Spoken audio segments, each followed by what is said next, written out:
So my Subaru Forester 2008 naturally aspirated 2.5 Sports trim has a evap leak. I did a little troubleshooting myself, but I don't have a smoke machine, so I took it to a shop and they did the smoke test and said it was coming from the top of the fuel tank.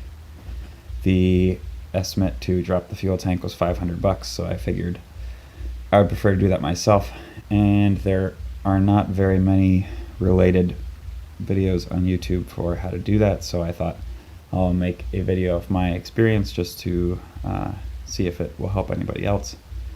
I'm not a professional mechanic, so take everything with a grain of salt, I guess.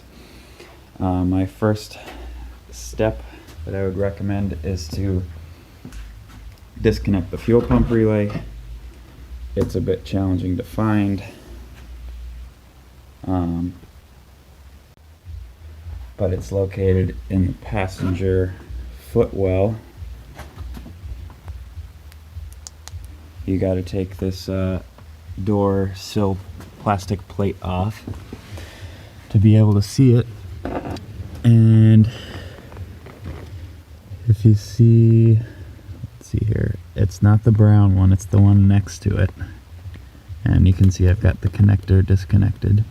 You just have to push in on the tab and pull it down, push it in with one finger and pull it down with your other hand, and then you can get it disconnected. You see the tabs there, and then go ahead and try and start the car and make sure that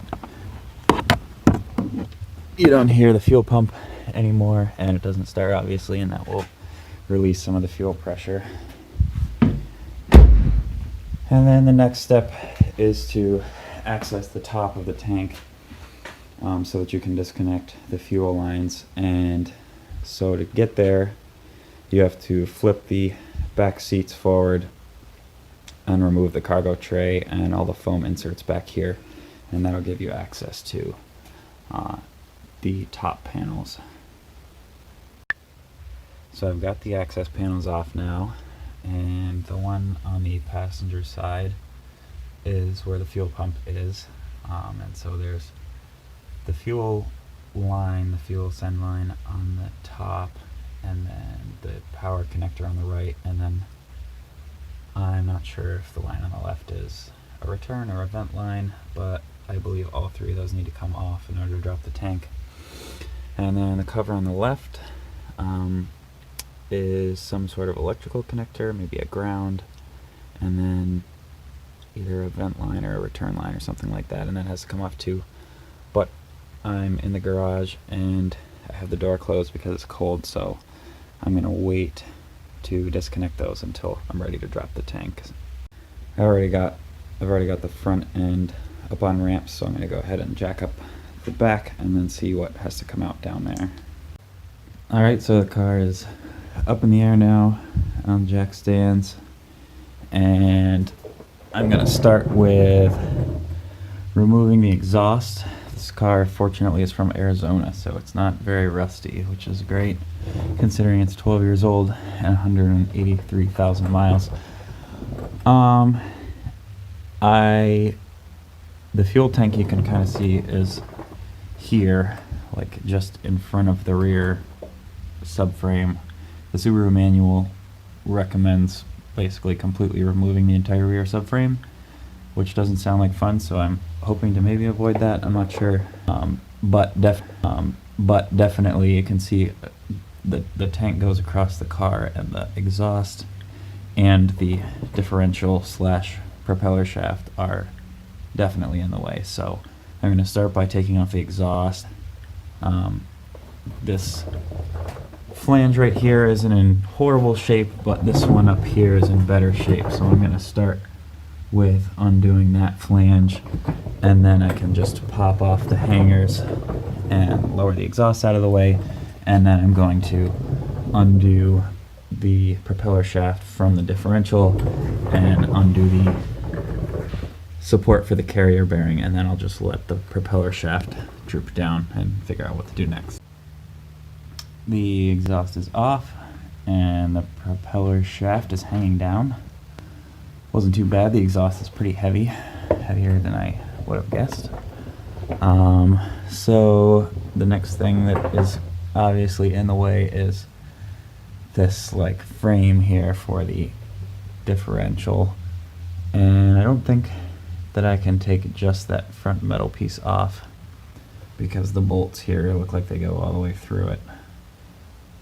So I'm going to loosen the front of the subframe up here by taking out those 3 bolts, and the same on the other side. And I'm going to go ahead and pull off this heat shield, and then we'll see where we're at. Now that I've got the heat shields out of the way, the only thing that is preventing me from lowering the differential down is the parking brake lines. There's 3 brackets that hold the parking brake lines on. There's one right by the trailing arm there, and then there's one there that you can see, and then there's another one in the middle. And I got those down, and there just isn't enough slack to pull the parking brake cable around the frame without disconnecting it so far, which is annoying because the parking brake is a huge pain in the butt to take the cable off of. You got to take the wheel off and then the brake cover, and then basically take the brakes completely apart so you can disconnect the cable from the back of the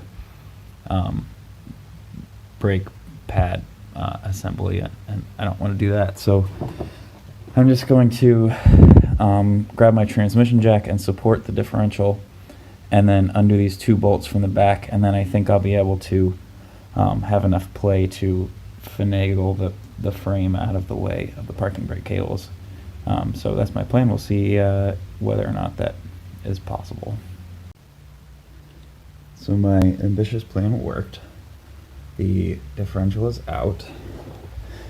I did not have to disassemble the parking brake cable, which is great. I think I'm happy with the way that went. And now the tank is relatively unobstructed at this point. Even though Subaru recommends removing the rear subframe, they put access holes for the tank straps through the subframe, so I don't know why they would have done that if they didn't want you to remove the straps without removing the subframe, but it looks like to me that the edge of the tank is right there, so it should have enough room to kind of slide out of here without taking the suspension any more apart than it already is. You can see I've just got the axles popped out. You have to use a pry bar to pop them out of the differential if you've never done that before. And I just have them held up there so that the joints don't separate. So the only thing holding in the fuel tank at this point is the 2 bolts on either side of the straps, and then obviously the hoses, excuse me, and vents and whatnot in the cabin. And then over here somewhere is the filler neck. So the filler neck is back here. I'm just gonna undo that band clamp and then move up top and disconnect the things from the fuel pump. So here's my setup for draining the fuel. I disconnected the fuel send line here where it goes into the fuel rail, and I attached my own hose, and then I'm running my hose up to a gas can, and I'm just like, I plugged the fuel relay back in, even though I had the tank fairly low from driving it around. It's about 1/8 of a tank, and I want it to be as light as possible, so I'm just going to keep cycling the key and try and get this down the rest of the way. After cycling the key about 30 times and getting maybe half a gallon, I decided that it'd be worth it to figure out how to jump the relay, so I disconnected it again. The 2 silver connectors on the right that you can tell are a thicker gauge wire than the control wires on their left. Those are the 2 that you have to jumper together to get the fuel pump to just run continuously. So that didn't take too long. I got started at 1/8 of a tank, and I filled up my can once and dumped it into the truck, and then I would say I have probably about 2 maybe I don't know, halfway full, gallon and a half, something like that. And then I could hear the sound of the fuel pump change significantly, so I'm assuming it's empty. Could hear it gurgling and whatnot, and I don't want to starve the pump, so that's good enough. The gas gauge certainly looks empty. It took maybe 2-3 minutes, I guess, ish, to empty out the tank, so I'm going to go ahead and reconnect the fuel lines up here before I make sure I don't forget about that. And then I'll move to the back and disconnect the fuel lines in the trunk. And it's cold in here now because the door is open, because I don't want to explode. Fuel line is back on. You can get a better picture there of the one that I took apart. It's the one with this quick connect fitting that I didn't bother to quick disconnect because I don't have any way to run that to a gas can. So this is where I actually disconnected it. I don't know if that's, I guess, probably a check valve, or not sure, but that seemed to be a good spot for me. I think it worked pretty well. Alright, I've got everything back here disconnected. This electrical connector just popped off, and then a band clamp to remove that hose. Same thing with the hose on this side. The electrical connector for the fuel pump just had a tab, and then this line, this is the only one that spilled any gas when I disconnected it. Not much, maybe a tablespoon, but you basically can squeeze this together with a pair of pliers or something and then push the fuel line off, and it seems to have come off in one piece, so that's great. So now it's back underneath, and I think it's time to remove the tank.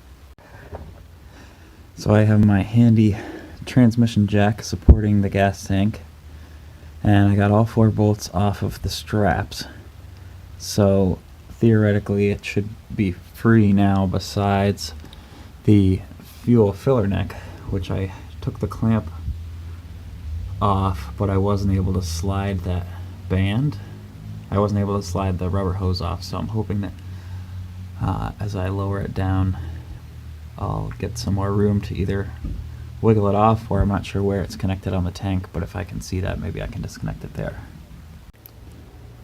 So once I started trying to lower the tank, I realized that it's kind of like cantilevered up into the compartment that you're accessing from up above, and it just won't come down enough to scooch out of the way because it hits this part of the subframe. So I took the 4 bolts out of the rear subframe, which wasn't a big deal, and you can see it just kind of is hanging here now by the tension between both sides, so I'll potentially use my jack to push that back up later. But anyways, now that I've started lowering the tank down, I noticed that this wire here is connected to the top of the tank, so I pulled the grommet through so I could tell which one it is, and I need to go, I guess, in the back seat, I'm not sure at this point, and see where is that and how do I unplug it, because otherwise I'm just going to rip it out with the tank. Here's that connector underneath the back seat. Fortunately I took that out earlier when I was looking for the fuel pump. I didn't know that it was actually necessary until this point, but don't know what that is or how I'm going to get it back through that little hole later, but it does seem to be attached to the tank, so I unclipped it and pushed it through. Now that I've got the tank lowered down a little further, I can see that all of these fuel lines are attached to the top of the tank, and so where the fuel line send and return actually runs through the car, those have to be disconnected. And then over here at the charcoal canister, that electrical connector goes to the top of the tank, that hose connection goes to the top of the tank, and that hose connection goes to the top of the tank, so they all have to come off. The tank is finally out. The remaining surprise was this second electrical connector that plugs in above the charcoal canister, so you have to just pop the bolts out of the charcoal canister and let it hang down to be able to get that connector off. And then this line and this line were connected above that also, that I didn't notice until the tank was hanging from them. Now that it's out,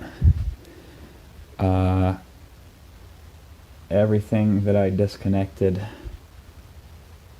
in the trunk, it seems like, was unnecessary. So this line that I disconnected, this line that I disconnected, this line, and same over here, didn't have to take those off. So but yeah, it's out. Now I have to figure out where my evap leak is. It looks more wet over here, so I'm wondering if maybe that's it. I don't know, but I now understand why there's no videos of this, because it's a ridiculous job. The just sheer number of connections going to the gas tank is completely insane. I don't also that your fumes don't evaporate while you're filling it up. I mean, it seems crazy. But there you go. I will start up the camera again when I have my valve replaced and start putting it back together. I have the car pretty much reassembled at this point. My methodology for putting it back together was pretty similar to how it came apart. Basically, I put the tank back in first, and I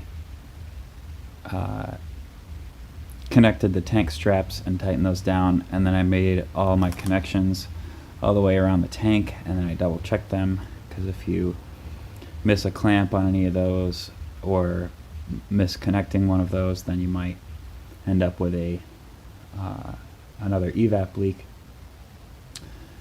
Then I lifted the rear subframe back up and bolted that in, and then put the differential in, and the only thing left to do is the exhaust. But of course I can't resist not starting it up with no exhaust on it, so I'm gonna cycle the key a couple times. I did put a couple gallons of gas from my can in there, and I plugged the fuel relay back in, so it should be good to go. I'm gonna cycle the key a couple times and then double check for any leaks under here, and then go ahead and start it up.